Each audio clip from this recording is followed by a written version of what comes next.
நாடுடைய சிவனே போற்றி, எந்நாட்டவர்க்கும் இறைவா போற்றி.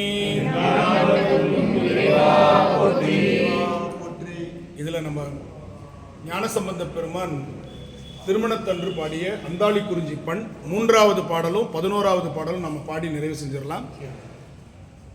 அன்புரு சிந்தையர் ஆகி அடியவர், அன்புரு சிந்தையர் ஆகி அடியவர், அன்புரு நல்லூர், அன்புரு நல்லூர், பெருமணம் மேவி நின்று, பெருமணம் மேவி நின்று, என்புறும் எந்தை, என்புறும் எந்தை, இணையடியேத்துவர்,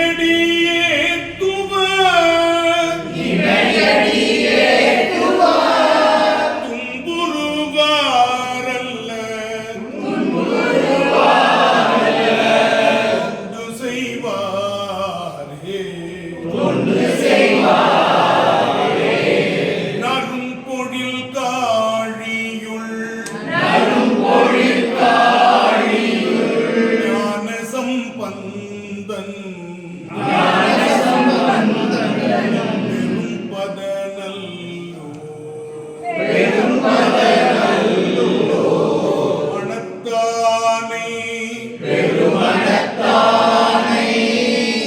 பொருளால் சொன்ன, பொருளால் சொன்ன, பொன் தமிழ் வல்லார்க்கு, பொன் தமிழ் வல்லார்க்கு, அரும்பழி பாவம், அரும்பழி பாவம், அவலம் இலரே, அவலம் இலரே, பழி பாவம், அரும்பழி பாவம், அவலம் இலரே, அவலம் இலரே.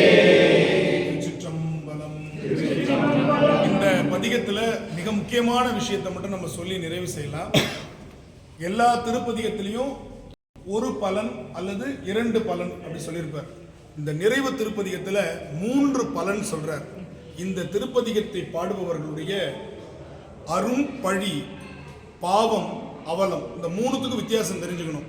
பழி செய்யாமல் வருவது, பாவம் செய்து வருவது, அவலம் எதிர்பாராமல் நேருவது, விபத்து போன்றது. இந்த 3 வராது இந்த திருப்பதிகத்தை பாடினான்னு சொல்லி ஞானசம்பந்த பெருமான் இந்த மண்ணில் நிறைவு செய்த திருப்பதிகம். அரும் பழி பாவம் அவலம் இலரே. யாருக்கு? இந்த தமிழை பாடக்கூடியவர்களுக்கு. உறும் பொருளால் சொன்ன ஒன் தமிழ், ஒளி மிகுந்த தமிழ் வல்லார்க்கு, பாட வல்லார்க்கு அரும் எது? பழி பாவம் அவலம் இலரே என்று அருமையா சொல்லியிருக்கார். அதுல ஒண்ணு சொல்லியிருக்கார் பாருங்க, துன்புறுவாரல்லர் தொண்டு செய்வாரே. அப்ப தொண்டு செய்வார் தான் துன்புற இருக்க மாட்டாங்க. மற்றவங்களுக்கெல்லாம் துன்பம் வரும், ஆனா தொண்டு செய்யறவங்களுக்கு என்ன இல்லை? துன்பம் இல்லை. அன்புரு சிந்தையராகி அடியவர், நண்புரு நல்லூர், பெருமணம் மேவி நின்று, இன்புறும் எந்தை இணையடி எழுத்துவார், துன்புறுவாரல்ல தொண்டு செய்வாரே.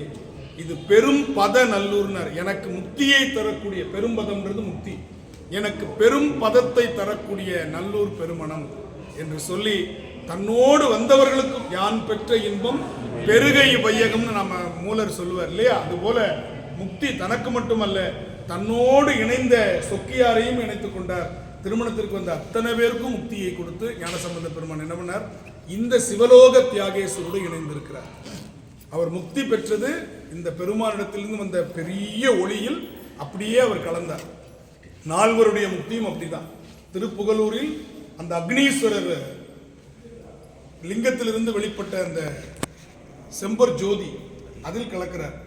அதே போல நம்முடைய மணிவாசக பெருமான், நடராச பெருமான் சிதம்பரத்தில் அந்த ஜோதி மயோன்மன ஜோதி சொரூபமாக விளங்கு அந்த ஜோதியில கலக்கிறார். நம்பி ஆரூரர் மட்டும்தான் எப்படி வந்தாரோ அப்படியே திரும்பி ஒளி உருவமாக பெருமானை சென்று அடைந்தார் அப்படின்னு நம்ம பார்க்கிறோம். எனவே இப்படிப்பட்ட ஒரு அருமையான நல்லூர் பெருமணம், இந்த ஊருக்கெல்லாம் நம்ம நினைச்சா கூட வர முடியாது. அதுவும் குடமுழுக்கு நடந்து நம்ம மண்டலாபிஷேகம் நிறைவு பெற்று இந்த நிலத்தில் நம்ம இந்த கோவிலுக்கு வந்திருக்கிறோம் அப்படிங்கிறது உண்மையிலேயே நமக்கெல்லாம் பெரிய புண்ணியம்.